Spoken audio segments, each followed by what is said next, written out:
Baik, sekali lagi saya ingatkan bahwa hari ini kita sudah memasuki babak ketiga di dalam Yohanes pasal 3 ya. Jadi hari ini harusnya Yohanes 3 16 sampai 21, namun di dalam sesi yang ketiga ini saya akan secara khusus membahas Yohanes 3 16. Kemudian Selasa depan saya akan menyinggung kembali Yohanes 3 16 kemudian sampai ayat 21 ya. Jadi hari ini kita akan mendalami secara khusus Yohanes 3 ayat 16 terlebih dahulu. Baik, mari kita baca Yohanes 3 ayat 16.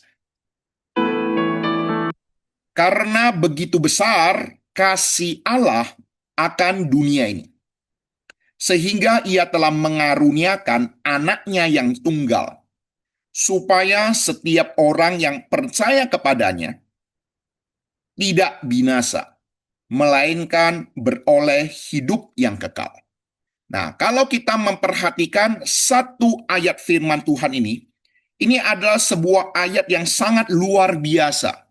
Maka tidak heran orang Kristen semua ayat di dalam Alkitab mungkin saja bisa lupa, bisa tidak hafal. Tetapi Yohanes 3:16 ini rata-rata orang Kristen, orang yang percaya Tuhan Yesus bisa menghafalnya. Bahkan orang-orang yang non-Kristen pun bisa menganggap Yohanes 3:16 ini merupakan ayat yang sangat penting bagi orang Kristen, ya, bagi umat Tuhan. Nah, coba kita perhatikan di dalam Yohanes 3:16 ini ada hal yang patut kita perhatikan. Kalau kita memperhatikan di dalam Yohanes 3 ayat 16 ini, maka ini bisa dikenal sebagai Injil di dalam Injil. Di dalam Yohanes 3:16 ini, kalau kita memperhatikan secara baik-baik, ada 7 hal yang patut kita perhatikan. Yohanes 3:16 berbicara tentang kasih Allah, tentang dosa manusia, tentang pengorbanan anak tunggal Allah, tentang iman, tentang penghukuman, tentang penebusan, dan hidup yang kekal. Nah, jadi kalau kita perhatikan, Yohanes 3:16 ini ada 7 poin penting. Dan kalau kita memperhatikan, ini sebuah deklarasi agung dan dianggap sebagai deklarasi agung.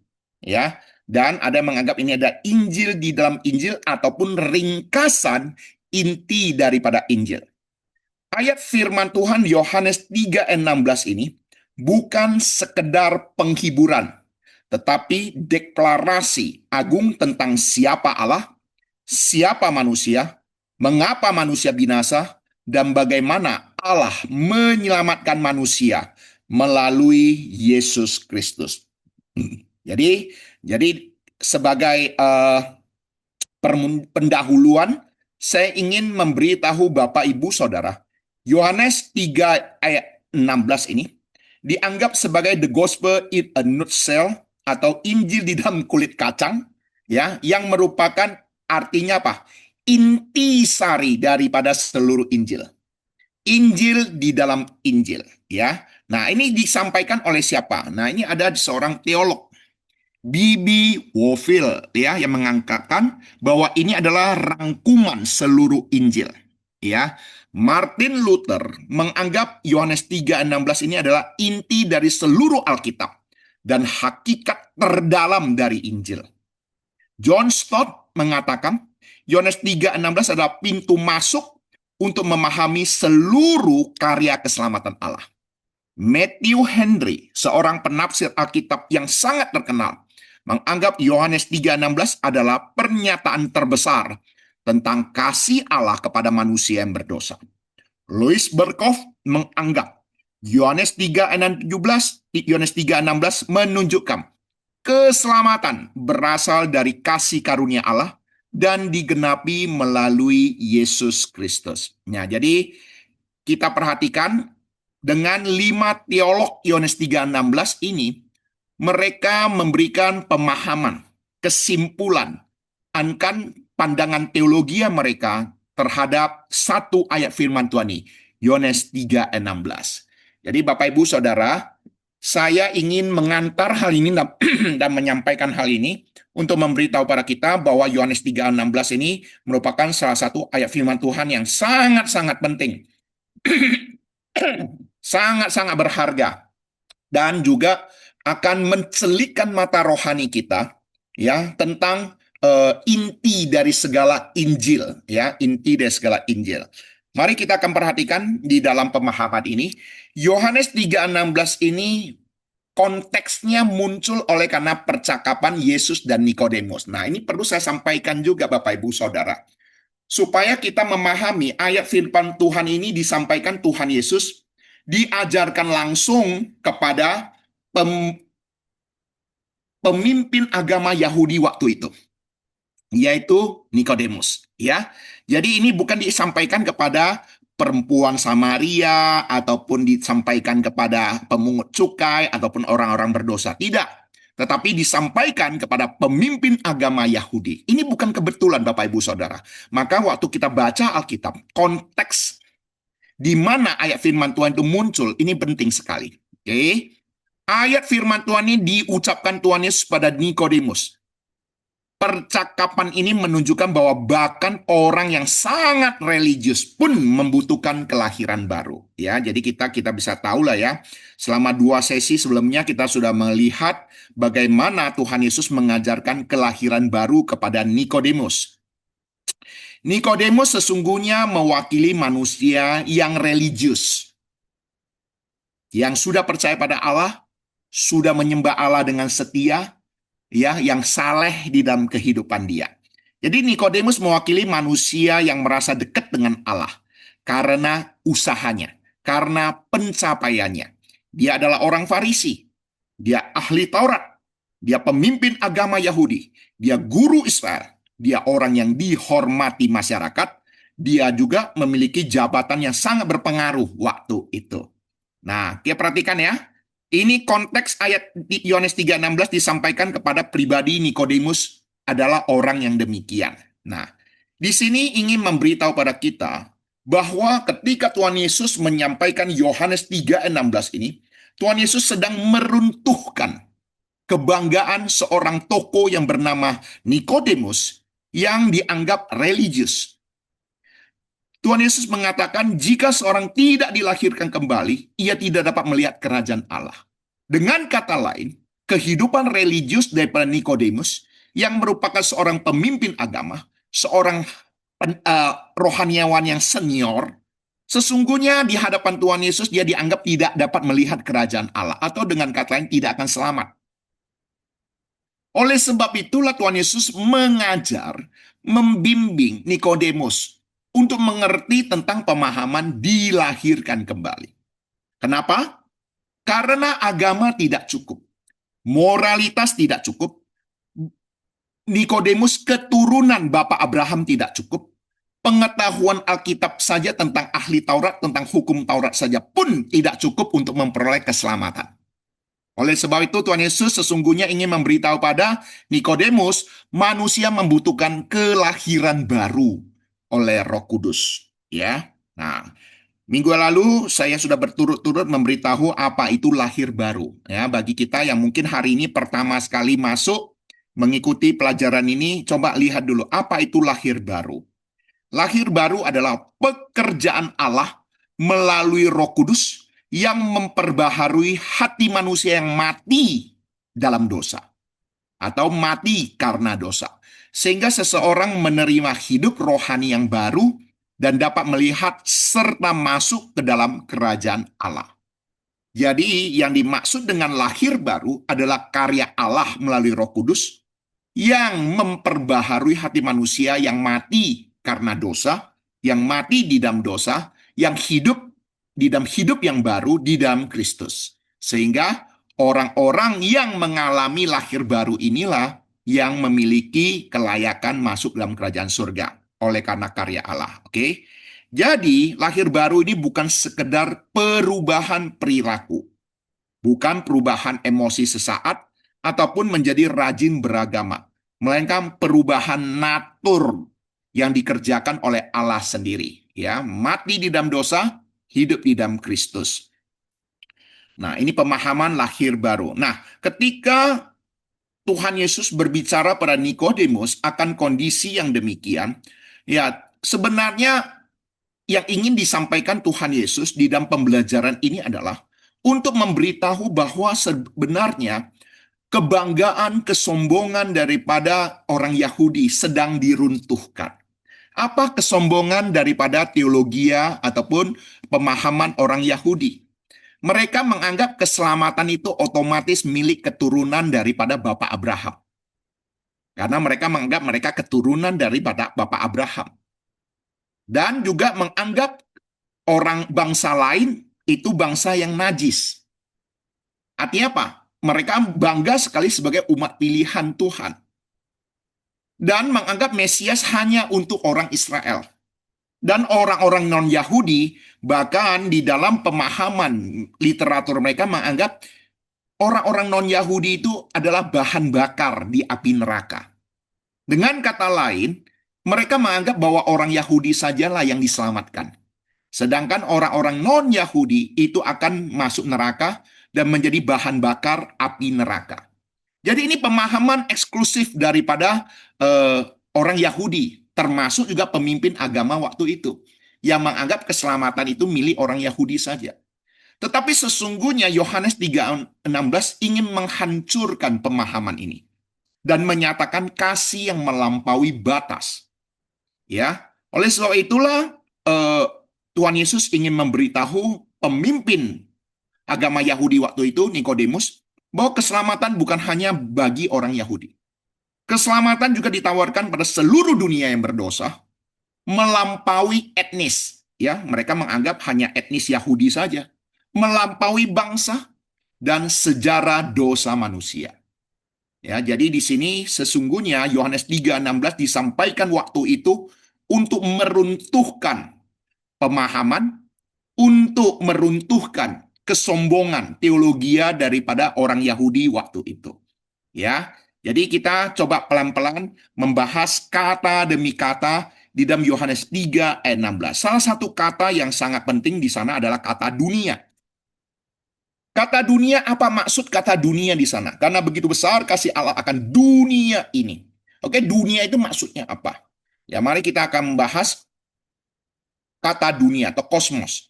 Dalam Injil Yohanes, kosmos sering menunjuk kepada manusia berdosa. Dunia yang memberontak, manusia yang membenci terang Allah. Ini konteks di dalam Injil Yohanes mempergunakan kata dunia, kosmos, untuk menunjukkan bahwa manusia yang berdosa, dunia yang memberontak, manusia yang membenci terang Allah. Namun keajaiban daripada Yohanes 3:16 ini bukanlah Allah mengasihi dunia yang baik, tetapi Allah mengasihi dunia yang berdosa. Nah, ini sesuatu yang luar biasa. Sesungguhnya di sini ingin memberitahu kepada kita bahwa Allah menyatakan kasih bukan oleh karena dunia ini baik, bukan dunia ini kondisinya kudus, tetapi oleh karena sebaliknya. Allah mengasihi dunia yang berdosa, dunia yang memberontak, dunia yang sesungguhnya membenci terang Allah. Nah, ini sebenarnya pelan-pelan akan mengantar kita untuk mengerti tentang kasih karunia, ya. Nah, dalam perspektif reform klasik, ya, ini pemahaman teolog-teolog daripada teolog-teolog yang klasik, ya, seperti John Calvin, Berkhof, Sproul, R.C. Sproul gitu ya. Kata dunia menunjukkan luasnya jangkauan kasih Allah kepada manusia berdosa dari segala bangsa dan suku. Efektivitas keselamatan secara efektif diterapkan kepada umat pilihan Allah melalui iman kepada Yesus Kristus. Dan berbicara tentang pemberitaan, namun demikian pemberitaan Injil tetap harus disampaikan pada semua orang tanpa kecuali. Dengan kata lain, di dalam pemahaman reform itu ada pengajaran predestinasi. Umat pilihan Tuhan, bukan manusia yang memilih Tuhan, tetapi Tuhanlah yang memilih manusia. Dan Tuhan memilih manusia sebelum dunia dijadikan. Sebelum adanya dosa, sebelum adanya manusia, sebelum adanya dunia ini. Namun demikian, Sekalipun Allah sudah memilih umat pilihannya untuk beriman kepada Yesus Kristus dan memperoleh keselamatan, pemberitaan Injil juga tetap harus disampaikan kepada semua orang tanpa kecuali. Artinya apa? Tugas kita bukan untuk menentukan siapa yang dipilih, siapa yang berhak menerima Injil, tetapi tugas kita adalah memberitakan Injil kepada setiap orang. Jadi sebenarnya kalau kita pahami secara teologi ya, alasan utama kita memberitakan Injil itu bukan menyelamatkan orang. Karena keselamatan itu pemberian Tuhan. Alasan kita memberitakan Injil adalah apa? Alasan ketaatan. Oleh karena pemahaman alasan ketaatan itulah, kita memberitakan Injil kepada setiap orang. Siapapun mereka. Umat pilihan Tuhan atau bukan umat pilihan Tuhan itu bukan hak kita untuk menentukannya. Tugas kita adalah memberitakan Injil kepada siapapun juga. Kenapa? Ini alasan ketaatan. Ya, berbicara tentang ketaatan. Jadi di sini kita akan pahami bahwa dunia yang dipahami di sini berbicara tentang Pak, umat pilihan Tuhan. Ya, sekalipun ada umat pilihan Tuhan, tetapi ini dinyatakan juga berita Injil harus disampaikan pada semua orang. Oleh sebab itulah, ini berbicara tentang sumber keselamatan.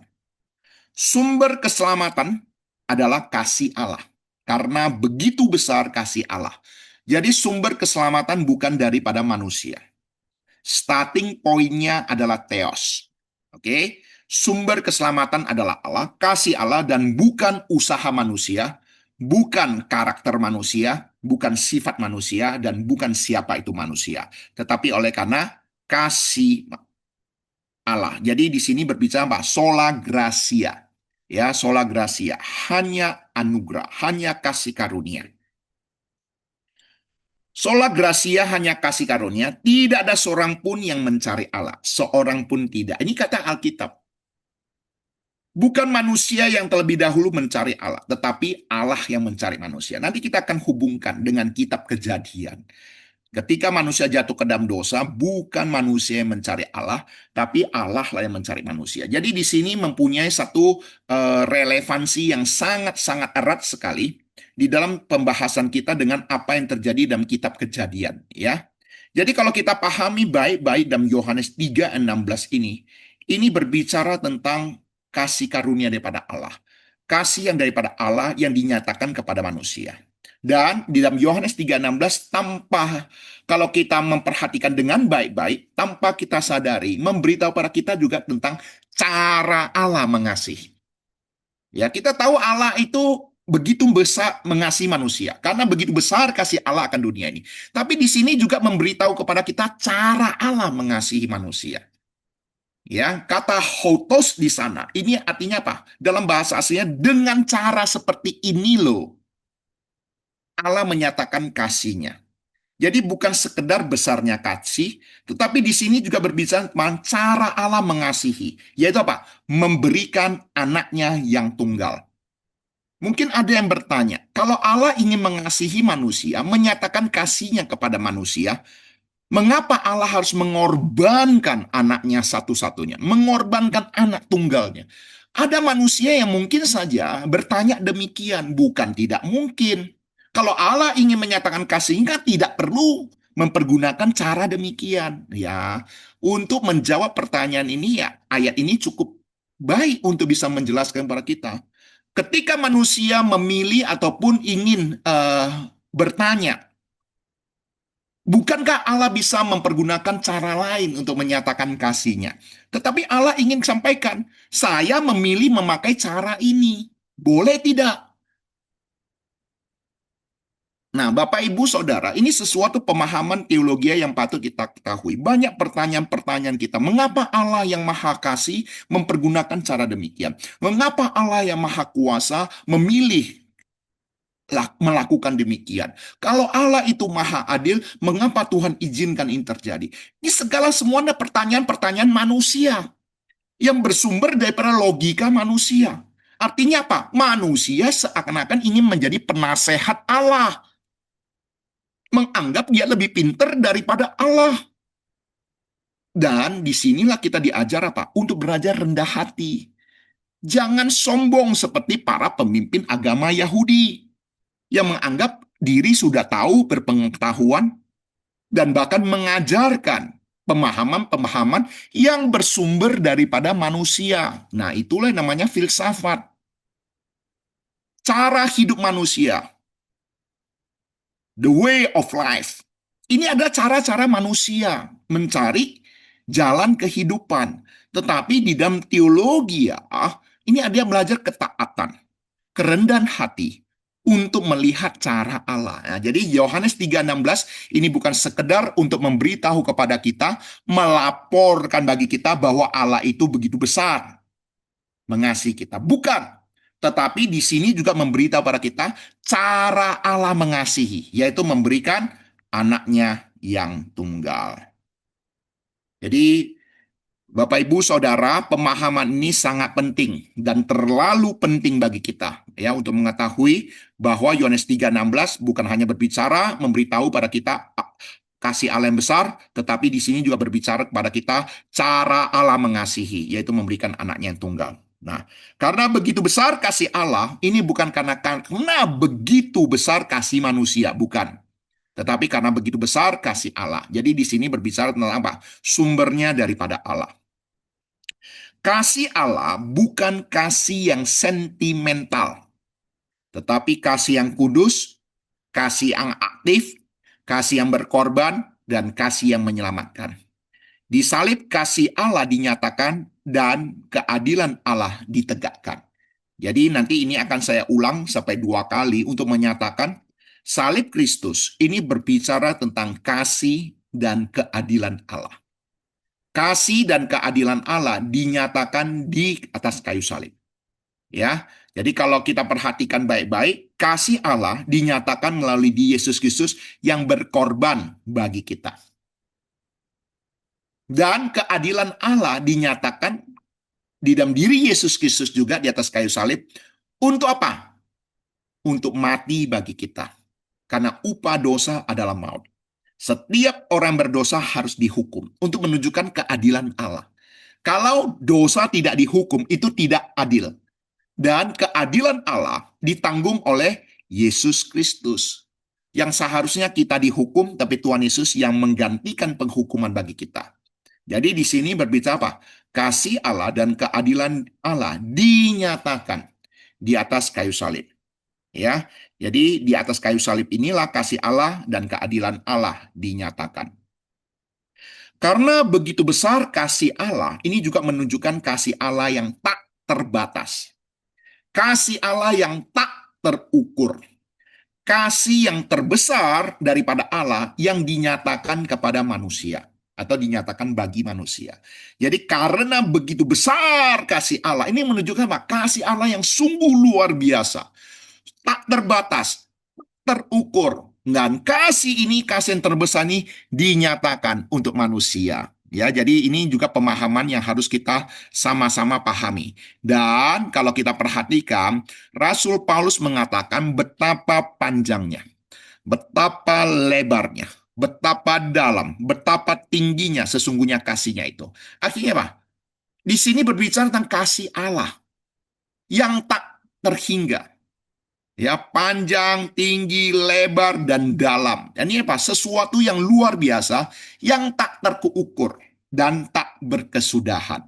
Ya, jadi Bapak Ibu Saudara kita bisa melihat dan menyelami ayat firman Tuhan Yohanes 3:16 ini dengan pengajaran ayat firman Tuhan lainnya, dan kita menghubungkan bahwa untuk menjelaskan kasih Allah yang begitu besar ini sesuatu yang memberitahu pada kita bahwa kasih Allah itu sungguh tak terukur, sungguh besar dan sangat besar ya. Nah, ini sesuatu hal yang patut kita sama-sama pahami. Nah, ketika kasih Allah yang begitu besar dinyatakan kepada manusia, sesungguhnya kita juga perlu mengetahui kejatuhan manusia.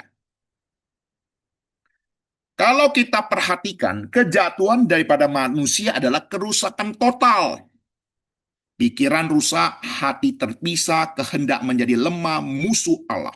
Manusia tidak lagi mampu menyelamatkan diri sendiri. Kalau manusia masih ada satu titik sekalipun untuk selamat dengan mengandalkan diri sendiri, maka Tuhan tidak perlu mengorbankan anaknya Yesus Kristus. Tetapi oleh karena kerusakan yang terjadi adalah kerusakan total, tidak ada satu titik pun bagi manusia bisa menyelamatkan diri. Maka dinyatakanlah kasih terbesar Allah kepada manusia dengan mengorbankan anaknya Yesus Kristus. Jadi di sini memberitahu kepada kita kalau masih ada jalan keselamatan berdasarkan usaha manusia, jalan keselamatan berdasarkan jasa baik manusia, maka pengorbanan Tuhan Yesus ada pengorbanan yang sia-sia. Ya, pengorbanan yang sangat-sangat tragis. Kalau masih ada jalan keselamatan lain. Tetapi Tuhan memilih mengorbankan anaknya sendiri, anak tunggalnya sendiri. Itu ada tragis gitu loh. Wong masih ada jalan keselamatan yang lain kok. Kenapa harus korbankan Yesus Kristus? Nah, ini loh. Jadi justru kita harus pahami secara teologi ya. Tidak ada satu titik keselamatan daripada manusia. Tidak ada satu titik kebaikan daripada manusia yang membuat manusia bisa selamat. Oleh sebab itulah keselamatan dalam Yesus Kristus dinyatakan. Manusia tidak mampu menyelamatkan diri sendiri. Inilah mengapa sola gratia. Hanya kasih karunia. Mutlak diperlukan. Nah, coba kita lihat anatomi kerusakan total yang dimaksud. Di dalam Efesus 2 ayat 1 menganggap kamu dahulu sudah mati karena pelanggaran-pelanggaran dan dosa-dosamu. Jadi kalau yang dimaksud dengan mati, artinya apa? Semua fungsi organ tubuh manusia semuanya tidak lagi bisa diandalkan. Pikiran, jantung, hati, seluruh organ sudah tidak bisa diandalkan dan dipergunakan. Semua sudah mati. Pikiran gelap dan tidak mampu lagi memahami hal rohani. Hati mati secara rohani, tidak lagi memiliki kasih kepada Allah. Kehendak terbelenggu oleh dosa dan tidak lagi mampu menyelamatkan diri sendiri. Kecenderungan manusia adalah berbuat dosa. Tidak ada seorang pun yang mencari Allah. Seorang pun tidak. Relasi terpisah dari Allah dan secara natural telah menjadi musuh Allah. Jadi ini kerusakan total untuk kita pahami terlebih dahulu. Oleh karena kerusakan yang akibat dosa ini begitu parah, begitu fatal, dan Alkitab menganggap itu sama seperti mati. Kalau namanya mati, itu tidak lagi ada setitik kehidupan. Tidak ada. Kalau masih ada setitik kehidupan, dia belum mati namanya. Tapi di sini katakan mati, ya. Jadi kalau kita memperhatikan akibat dosa itu kerusakan. Jadi ini memberitahu pada kita betapa luar biasanya ya kejatuhan manusia ke dalam dosa. Nah, kita perhatikan dari puncak ciptaan ke jurang dosa. Nah, dari puncak ciptaan manusia diciptakan sesungguhnya makhluk yang mulia. Diciptakan dalam gambar dan rupa Allah. Memiliki sifat-sifat Allah, memiliki natur Allah, ya, dan juga diciptakan pada hari terakhir di dalam puncak ciptaan untuk menikmati segala ciptaan Tuhan. Hidup dalam persekutuan yang sempurna di Taman Eden dan juga menyatakan kasihnya yang luar biasa. Dihembuskan roh yang daripada Allah. Sehingga hanya manusia saja yang bisa berelasi dengan Allah. Ini sesuatu yang nyata. Sesungguhnya apa? Manusia diciptakan Tuhan untuk dikasihi. Manusia diciptakan Tuhan menjadi makhluk yang mulia, yang membedakan manusia dengan ciptaan Tuhan lainnya. Tetapi oleh karena pemberontakan manusia, ketidaktaatan manusia, membuat manusia jatuh. Jadi kejatuhan itu ada pemberontakan yang menghancurkan desain awal, rencana semula daripada Allah kepada manusia. Manusia kehilangan persekutuan, manusia mati, kehilangan kemuliaan Allah. Namun, rencana daripada Allah pada manusia itu tidak boleh gagal. Dan tidak mungkin gagal. Oleh sebab itu, Allah memulihkan ciptaannya melalui Yesus Kristus. Apa yang dirusak oleh Adam dipulihkan sepenuhnya di dalam diri Yesus Kristus. Dan kasih Allah tidak berhenti di Taman Eden. Nanti kita akan melihat hal yang demikian. Ya, jadi Bapak Ibu Saudara dikasihi Tuhan, sejak semula ketika manusia jatuh ke dalam dosa sekalipun, Allah tetap menyatakan kasih-Nya kepada manusia. Sekalipun mereka diusir dari Taman Eden. Tetapi jalan pemulihan di dalam diri Yesus Kristus. Nah, kalau kita perhatikan ilustrasi akan hal ini sama seperti demikian.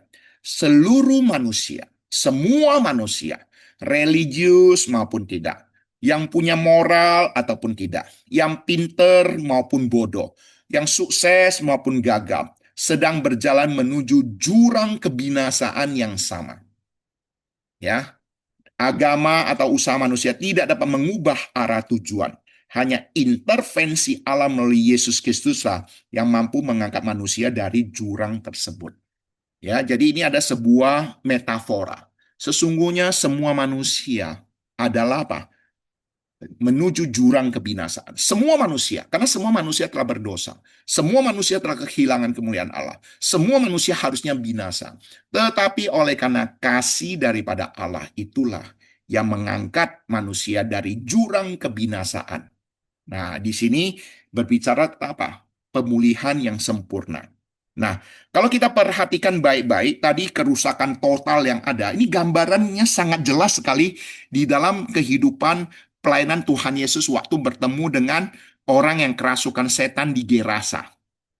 Ya, masih ingat ya, orang yang kerasukan setan di Gerasa yang akhirnya keluar setannya merasuki babi-babi dan akhirnya babi-babi jatuh ke air, ya, ke laut dan akhirnya mati tenggelam semuanya. Oke, sekarang perhatikan baik-baik kisah ini tentang kisah Tuhan Yesus dan orang kerasukan setan di Gerasa.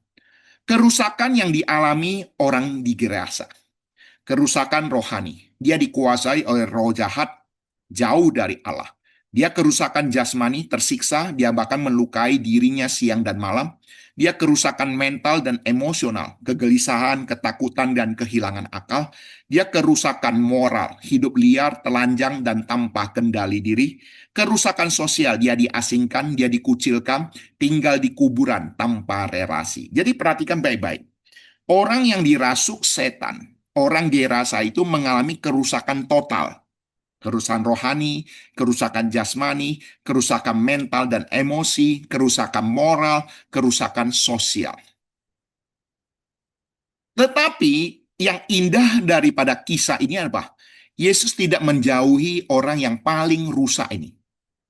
Justru ia datang sengaja menyeberangi danau dan menemui dia. Dan hanya menyelamatkan dia satu orang, kemudian Tuhan Yesus melanjutkan perjalanan. Ini berbicara tentang kasih karunia Kristus yang sanggup menjangkau manusia yang paling hancur sekalipun. Dan sekalipun itu hanya satu orang. Dan setelah dipulihkan, orang Gerasi itu duduk tenang, dia akhirnya berpakaian dan pikirannya menjadi waras. Nah, kalau kita memperhatikan baik-baik, pemulihan yang Tuhan Yesus lakukan bagi orang Gerasa ini adalah pemulihan total. Rohani dipulihkan, pikiran dipulihkan, hidup dipulihkan, martabat dipulihkan, relasi dipulihkan, dan tujuan hidup dipulihkan. Bapak, Ibu, Saudara, orang Gerasa itu ketika sudah dipulihkan, Alkitab memberitahu pada kita sebuah hal yang luar biasa indahnya. Markus 5 ayat 18 sampai 20 memberitahu pada kita, pada waktu Yesus naik lagi ke dalam perahu, orang yang tadinya kerasukan setan itu meminta supaya ia diperkenankan menyertai dia. Yesus tidak memperkenankannya, tetapi ia berkata pada orang itu, pulanglah ke rumahmu, kepada orang-orang sekampungmu, dan beritahukanlah kepada mereka segala sesuatu yang telah diperbuat oleh Tuhan atasmu, dan bagaimana ia telah mengasihani engkau. Orang itu pun pergilah, dan mulai memberitakan di daerah Dekapolis segala apa yang telah diperbuat oleh Yesus atas dirinya, dan mereka semua menjadi heran. Ayat firman Tuhan ini, Bapak Ibu Saudara, coba pikir baik-baik. Orang yang hancur total, kerasukan legion, tetapi ketika dipulihkan oleh Tuhan Yesus dan mengalami pemulihan total, dulu dia adalah alat setan, kini telah menjadi saksi Kristus. Di sini memberitahu pada kita, Pak, tidak ada manusia yang terlalu rusak untuk dipulihkan oleh Yesus Kristus. Dan Kristus memulihkan manusia seutuhnya. Bukan hanya sembuh, tetapi Tuhan Yesus juga memakai beliau menjadi apa? Alat di tangan Kristus untuk memberitakan Injil, menjadi saksi Kristus. Luar biasa, bukan? Jadi Bapak Ibu Saudara yang dikasihi Tuhan, inilah yang selalu saya katakan. Matematikanya Alkitab. Allah bukan hanya mengubah dari titik negatif ke titik nol dan berhenti di titik nol. Tidak. Tetapi ada hal yang positif yang Tuhan persiapkan untuk dikerjakan. Bapak Ibu Saudara, engkau dan saya adalah ketika kita belum mengenal Kristus. Kita rusak total. Kita tidak mencari Allah, tidak mungkin bisa mencari Allah. Oleh karena dosa yang luar biasa, kita telah kehilangan kemuliaan Allah. Tapi oleh karena kasih daripada Allah, itulah yang memulihkan kita. Bukan hanya memulihkan kita, tetapi juga mau memakai kita menjadi alatnya untuk kemuliaan nama Tuhan. Ya, jadi Bapak Ibu Saudara yang dikasihi Tuhan, hari ini kalau kita sudah dipulihkan oleh Tuhan, ingat, ada hal yang harus kita kerjakan, pekerjaan-pekerjaan baik yang Tuhan sudah siapkan bagi kita untuk kita kerjakan. Untuk apa? Menyenangkan hati Tuhan, memuliakan nama Tuhan. Itulah prinsip dari Alkitab. Segala sesuatu yang berasal daripada Dia. Segala sesuatu untuk kemuliaan Dia. Hari ini engkau dan saya telah dipulihkan, diselamatkan oleh Tuhan. Tetapi ada pekerjaan-pekerjaan baik yang Tuhan juga sediakan bagi kita untuk kita kerjakan. Oke, jadi di sini memberikan sebuah sebuah perspektif ya, pandangan tentang pemulihan daripada Allah di dalam kehidupan Tuhan Yesus yang begitu nyata. Ya. Nah, kasih Allah segera setelah kejatuhan. Nah, ini perhatikan baik-baik. Pada saat Adam dan Hawa jatuh ke dalam dosa, bukan berarti Allah sudah meninggalkan mereka dan tidak mengasihi mereka. Perhatikan baik-baik. Ketika Adam dan Hawa jatuh ke dalam dosa, bukan Adam dan Hawa yang mencari Allah. Allah lah yang datang mencari manusia. Adam bersembunyi, manusia takut kepada Allah dan lari dari hadiratnya. Tapi Allah datang mencari dan bertanya, di manakah engkau? Ini adalah pola Injil. Allah selalu mengambil inisiatif aktif di dalam keselamatan. Jadi ini adalah sebuah prinsip keselamatan yang sangat penting. Keselamatan adalah inisiatif aktif daripada Allah, bukan inisiatif aktif daripada manusia mencari Allah, tetapi Allah lah yang mencari kita. Oke, ini kasih Allah setelah dinyatakan pada saat manusia jatuh ke dalam dosa. Kedua apa? Kulit binatang dan pengorbanan. Allah membuat pakaian dari kulit binatang. Ya, artinya apa? Adanya darah tercurah, adanya korban, adanya kematian pengganti.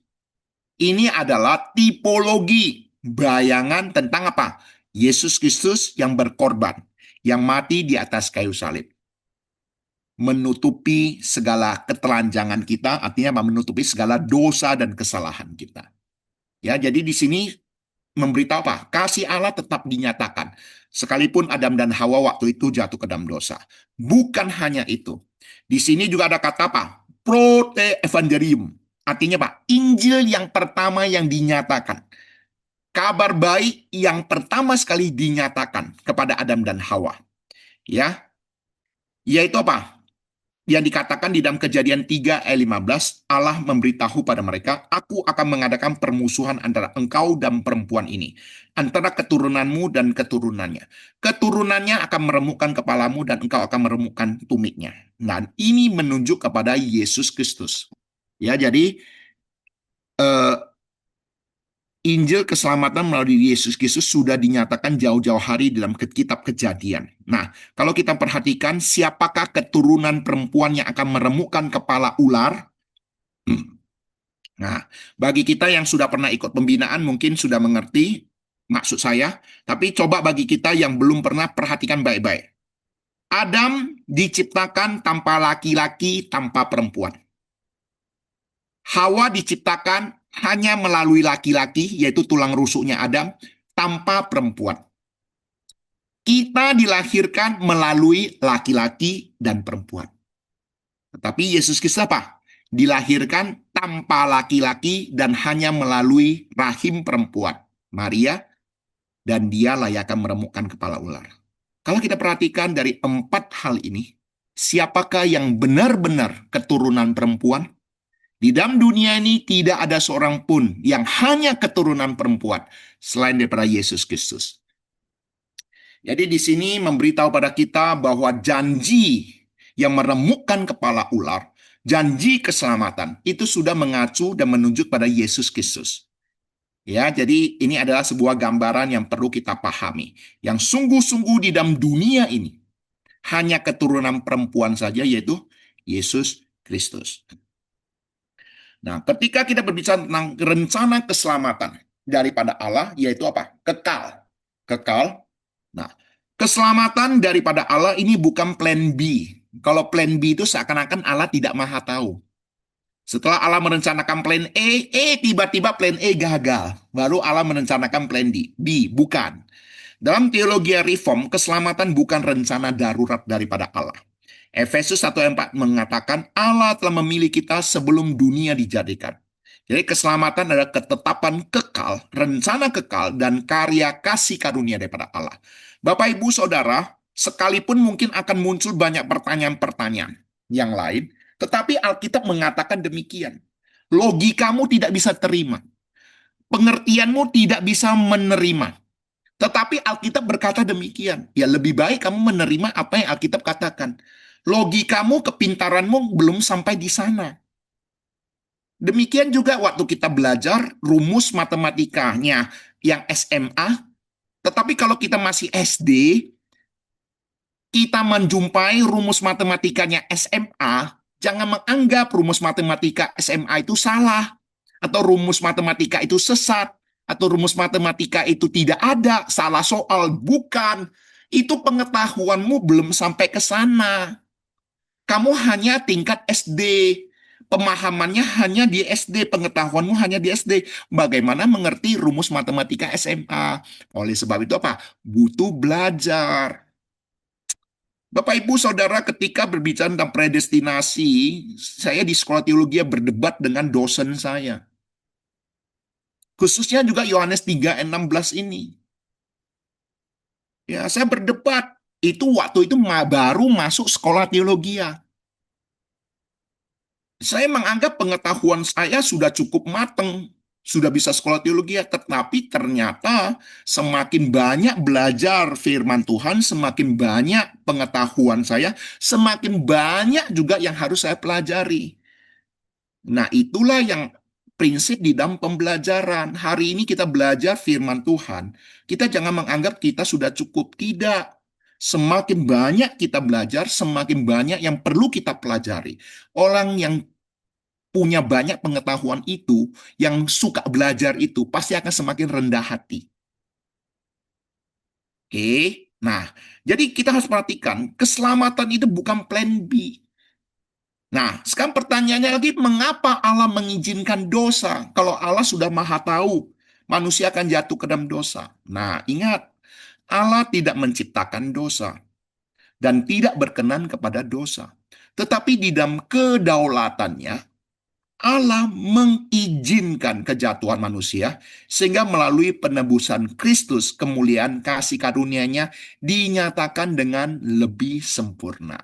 Jadi di sini berbicara tentang kedaulatan daripada Allah.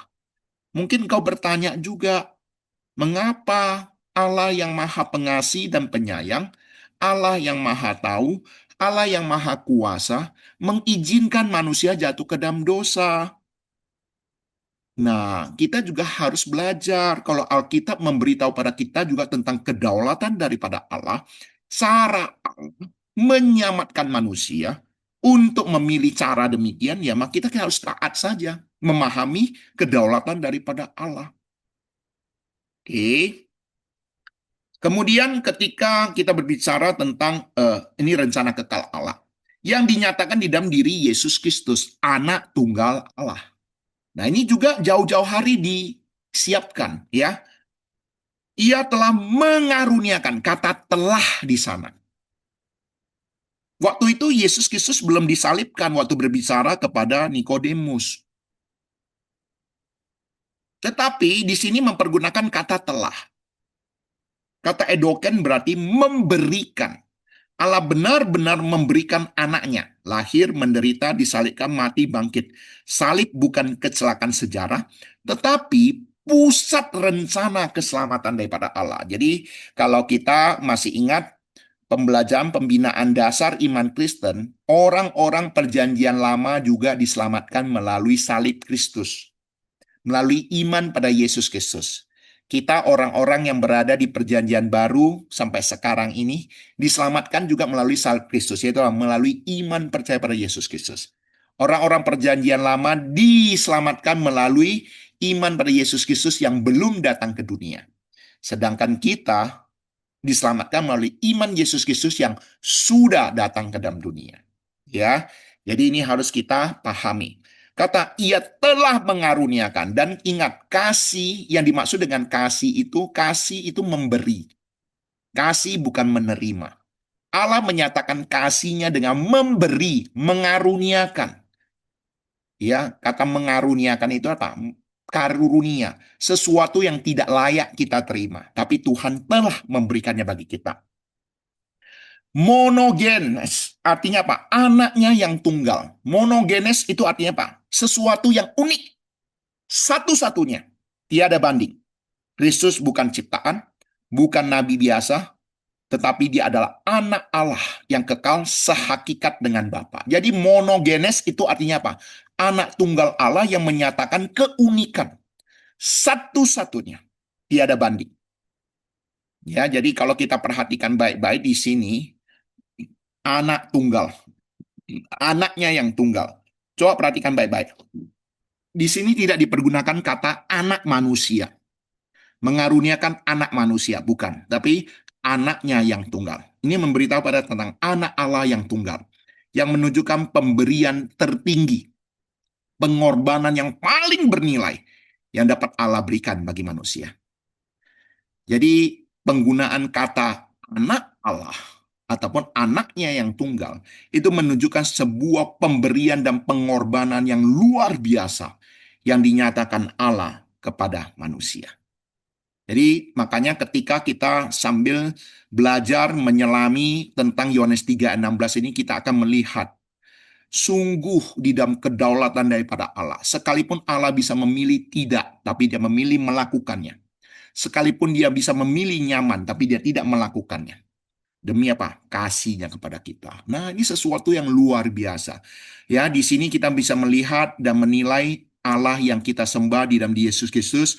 Allah yang menciptakan kita adalah Allah pribadi yang bagaimana? Yang sungguh-sungguh luar biasa kasihnya. Ya. Nah, dan puncak daripada kasih Allah dinyatakan di dalam atas salib Kristus. Ya, dia salib Kristus, ya di dalam salib Kristus. Ya, ini sudah saya sampaikan tadi di dalam keadilan Allah dan kasih Allah. Ya, Allah tidak mengabaikan dosa. Dosa harus dihukum. Di salib Kristus mengambil hukuman menggantikan umatnya. Ini berbicara tentang keadilan Allah. Dan Allah menyatakan kasihnya dengan apa? Yesus Kristus menyatakan kasih sama kita adalah menggantikan hukuman bagi kita, menyelamatkan kita. Ya, jadi di sini berbicara tentang kasih Allah dan keadilan Allah. Nah, kemudian kenapa melalui iman? Ini juga sudah pernah saya sampaikan. Akar dosa manusia, artinya apa? Dosa pertama manusia jatuh bukan oleh karena perbuatan, tetapi ketidakpercayaan, ketidaktaatan. Lebih taat pada perkataan ular daripada perkataan Allah. Itu sudah jatuh ke dalam dosa. Ketidaktaatan itulah yang melahirkan perbuatan, makan buah pengetahuan yang baik dan jahat. Jadi dosa pertama manusia adalah tidak percaya pada firman Allah. Adam dan Hawa lebih memilih mempercayai perkataan ular. Jadi dosa pertama adalah ketidakpercayaan. Maka keselamatan dipulihkan melalui percaya pada Yesus Kristus.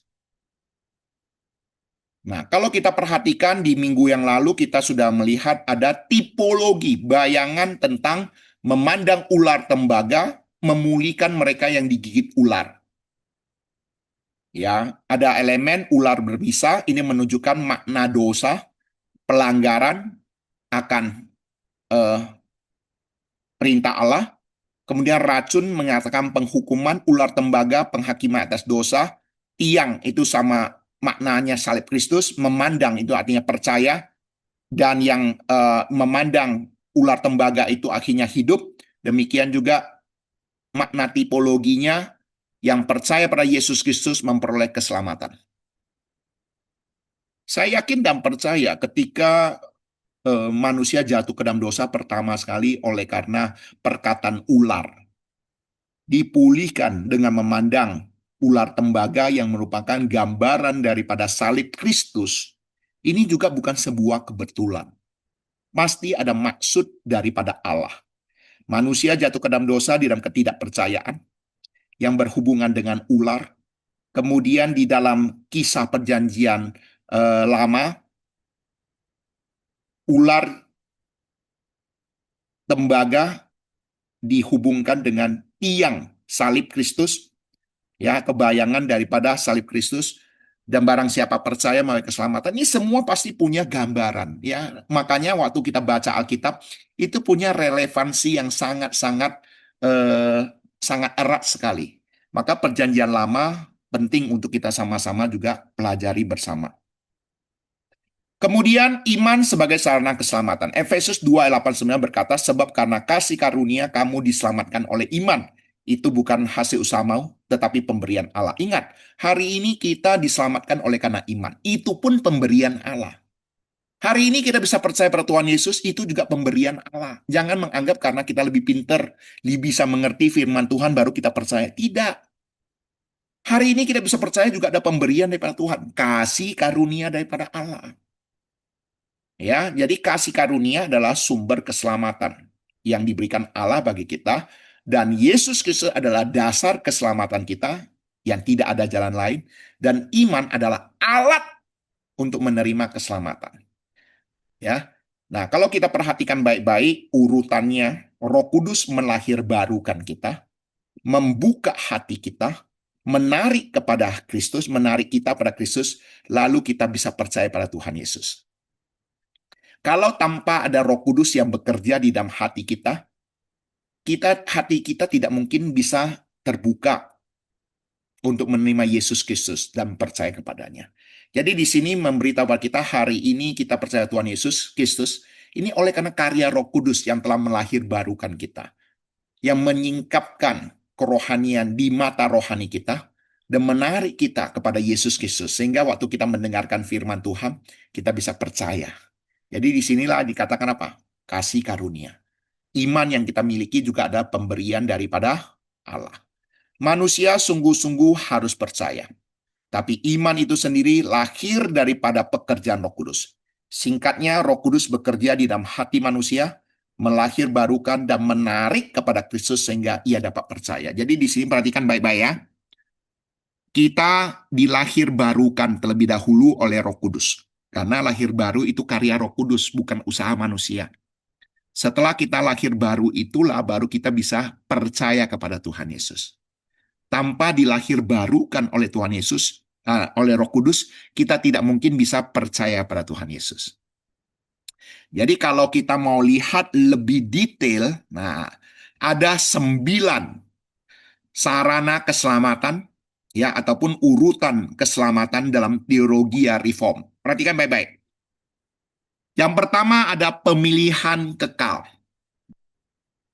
Ya, kita telah dipilih sebelum dunia dijadikan. Kemudian ada panggilan efektif yang Tuhan nyatakan, kelahiran baru, membuat kita beriman dan bertobat. Kemudian setelah itu pembenaran, kita diangkat menjadi anak Allah, mengalami pengudusan yang daripada Tuhan, dan ketekunan menghadapi penderitaan dan pemuliaan. Jadi kalau kita perhatikan baik-baik, ketekunan orang kudus juga adalah apa? Pemberian Allah. Hari ini kita bisa bertahan dalam penderitaan, itu juga adalah kasih karunia. Ya, jadi keselamatan itu adalah karya Allah dari awal sampai akhir. Hari ini kita dipilih Allah, panggilan efektif dari Allah, kelahiran baru daripada Allah, iman dan pertobatan daripada Allah, pembenaran daripada Allah, diangkat menjadi anak-anak Allah, pengudusan dari Allah, ketekunan orang kudus, kita menjadi tekun di dalam penderitaan juga oleh anak Allah, dan pemuliaan daripada Allah. Jadi keselamatan ada murni, mutlak, karya Allah dari awal sampai akhir. Orang yang sungguh diselamatkan akan dipelihara oleh Allah. Saya ulangi. Orang yang sungguh diselamatkan akan dipelihara Allah oleh kuasanya dan terus bertahan dalam iman. Namun ketekunan itu sendiri pun adalah karunia Allah, bukan hasil usaha manusia. Ya, jadi hari ini kita yang sudah percaya Tuhan Yesus, menderita bagi Kristus, pelayanan sering difitnah, pelayanan sering disalahpahami. Ingat, hari ini kenapa ya saya sudah menderita dalam pelayanan masih saja bisa tetap melayani?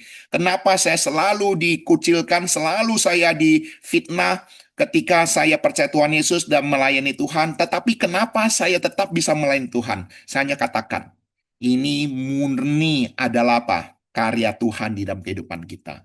Bukan karena kita kuat, bukan karena iman kerohanian kita, bukan, semata-mata kasih karunia dari Tuhan.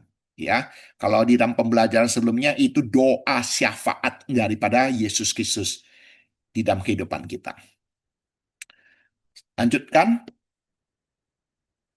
Kata tidak binasa dan hidup kekal, kalau kita perhatikan baik-baik, kata tidak binasa, di sana dalam bahasa aslinya, apolimi, itu berarti binasa, hancur, kebinasaan kekal. Itu bukan lenyap, tetapi penghukuman kekal di bawah murka Allah. Jadi kata binasa di sana, sesungguhnya itu artinya apa? Terhindar daripada hukuman kekal. Ya, Yohanes 3:16 bukan hanya ayat kasih, tapi juga tentang penghukuman, murka Allah, dan keseriusan dosa. Jadi kalau kita melihat Yohanes 3 ayat 16, Bang siapa yang percaya padanya tidak binasa. Itu sesungguhnya memberitahu pada kita apa? Adanya hukuman yang luar biasa. Hukuman yang merupakan murka Allah. Keseriusan akibat dosa. Jadi kalau kita perhatikan baik-baik, Yohanes 3:16 berbicara bukan hanya berbicara tentang kasih, tapi sebenarnya ingin memberitahu pada kita tentang adanya penghukuman, murka Allah yang dahsyat, yaitu apa? Penghukuman kekal. Ya. Dan di sini ada kata hidup kekal, bukan sekedar hidup tanpa akhir atau hidup selamanya.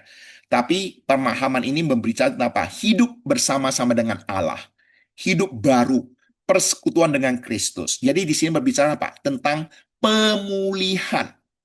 Jadi hidup kekal bukan diperoleh nanti, tetapi sudah dimulai sekarang ini. Waktu kita percaya pada Tuhan Yesus, relasi kita telah dipulihkan. Jadi waktu kita mengenal Kristus, mempercaya pada Yesus Kristus, hidup di dalam Kristus, relasi kita telah dipulihkan, hidup kekal telah mulai ya hadir di dalam kehidupan kita.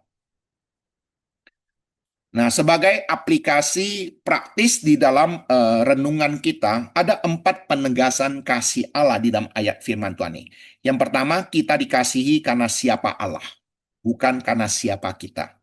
Kasihnya berakar pada karakter ilahinya, bukan pada kelayakan kita. Ya, jadi Yohanes 3:16 memberitahu kepada kita kasih Allah dinyatakan pada kita, bukan karena kelayakan kita, tetapi kepada pribadi Allah itu sendiri. Kristus mati bukan karena kita layak, tapi salib menunjukkan juga kasih karunia. Pengorbanan Kristus adalah bukti supremasi kasih karunia atas usaha manusia. Kemudian bahkan iman kita adalah anugerah, tidak ada ruang kesombongan rohani. Hari ini kita bisa beriman pada Tuhan. Jangan menganggap karena rohani saya baik, rohani saya kuat. Tidak, ini tidak ada ruang bagi kesombongan rohani. Kemampuan untuk percaya ada pemberian yang daripada Allah, yang mematahkan segala keangkuhan manusia. Orang percaya memiliki kepastian keselamatan karena Kristus yang memegang kita. Kristus yang menjamin kita. Yohanes 10 ayat 28. Seorang pun tidak akan merebut mereka dari tanganku. Orang yang sungguh diselamatkan akan dipelihara Allah dan terus dibentuk dalam kehidupan yang berbuah. Ya, artinya apa? Ini perbuatan-perbuatan baik yang telah dipersiapkan Allah bagi kita, berbuah. Nah, kalau kita perhatikan baik-baik untuk di semuanya, ini adalah kasih karunia. Kasih daripada Allah ada kasih karunia. Iman adalah kasih karunia. Oke, sekarang penderitaan orang percaya juga adalah kasih karunia. Kasih Allah tidak berarti hidup tanpa penderitaan. Dalam penderitaan, iman dimurnikan, ketergantungan pada Kristus diperdalam, dan kemuliaan Allah dinyatakan. Makanya para rasul, semua orang yang percaya pada Tuhan Yesus juga mengalami namanya penderitaan. Semua nabi-nabi di dalam Alkitab yang percaya Tuhan Yesus juga mengalami penderitaan. Hamba-hamba Tuhan yang sungguh-sungguh dipakai Tuhan pasti akan mengalami namanya penderitaan. Kenapa? Karena ini ada kasih karunia. Jadi kalau kita perhatikan baik-baik, apa yang dikatakan oleh Petrus di dalam 1 Petrus 2:19, sebab adalah kasih karunia. Jika seorang karena sadar akan kehendak Allah menanggung penderitaan yang tidak harus ia tanggung. Menanggung penderitaan yang tidak harus ia tanggung, itulah kasih karunia. Sesuatu yang tidak layak untuk kita alami, tetapi ternyata kita alami. Itu kasih karunia. Jadi yang dimaksud dengan kasih karunia bukan hanya berbicara tentang keselamatan, tapi juga penderitaan. Satu paket, Bapak, Ibu, Saudara. Jadi kalau kita katakan kita ini sudah percaya Tuhan Yesus, menerima keselamatan pada Tuhan, maka kita harus punya pikiran siap menderita bagi Kristus. Itu satu paket. Kalau kita katakan aku mau selamat saja, tidak mau menderita, ini tidak satu paket. Itu tidak kasih karunia. Ya, jadi ini sesuatu yang harus kita pahami. Orang yang percaya Tuhan Yesus harus siap menderita bagi Kristus. Ya. Nah, itulah yang memberitahu pada kita apa? Bahwa kita bisa bertekun di dalam iman. Oleh karena apa? Pertolongan Tuhan. Ketekunan di dalam penderitaan. Karena ini kasih karunia. Hari ini kenapa kita bisa tahan menderita? Kasih karunia. Oke, sebagai aplikasi praktis, keselamatan hanya kasih karunia yang menghancurkan kesombongan agama, kesombongan moral, kesombongan etnis, kesombongan intelektual. Dan kalau kita menghubungkan dengan 5 sola reformasi, ya, teologia reform, sola scriptura hanya melalui kitab suci, keselamatan berdasarkan firman Tuhan, sola gratia hanya kasih karunia, keselamatan hanya karena kasih karunia, sola fide, keselamatan diterima melalui iman saja, solus Christus hanya melalui Yesus Kristus, soli deo gloria, semua hanya bagi kemuliaan Allah. Ya, ini tentang berbuah, hal-hal yang kita lakukan. Semua bersumber daripada Allah dan untuk kemuliaan Allah. Jadi Bapak Ibu Saudara, ini 5 sola reformasi inilah yang memberitahu pada kita tentang keselamatan, ya, yang Tuhan nyatakan. Makanya kenapa di dalam pembelajaran pembinaan kitab suci itu begitu penting untuk kita pahami. Oke. Sebagai penutup, Yohanes 3:16 bukan sekedar ayat hafalan. Ya, sekalipun saya tahu rata-rata kita semua bisa menghafal Yohanes 3:16. Tetapi ingat, Yohanes 3:16 bukan sekedar ayat hafalan. Ayat ini adalah berita penebusan, deklarasi kasih Allah, penghancur kesombongan manusia, penghiburan bagi orang berdosa, pusat daripada seluruh Injil. Nah, coba perhatikan baik-baik. Betapa luar biasanya Yohanes 3:16 ini. Ya, di sini berbicara tentang berita penebusan, deklarasi kasih Allah dan keselamatan daripada Allah, menghancur kesombongan manusia yang dinyatakan kepada Nikodemus, pemimpin agama Yahudi waktu itu, dan penghiburan bagi orang berdosa, bagi engkau dan saya, dan pusat daripada seluruh Injil. Ya, Injil di dalam Injil. Keselamatan adalah dari Allah, oleh Allah, dan bagi kemuliaan Allah. Karena itu, marilah kita berkata, bukan kepada kami ya Tuhan, bukan kepada kami, tetapi kepada namamu lah diberikan kemuliaan. Ya, jadi ketika memahami Yohanes 3:16 ini membuat kita belajar rendah hati. Membuat kita terus bersyukur pada Tuhan, mengandalkan Tuhan. Ya, di dalam segala keadaan tetap bertahan karena Tuhan beserta dengan kita.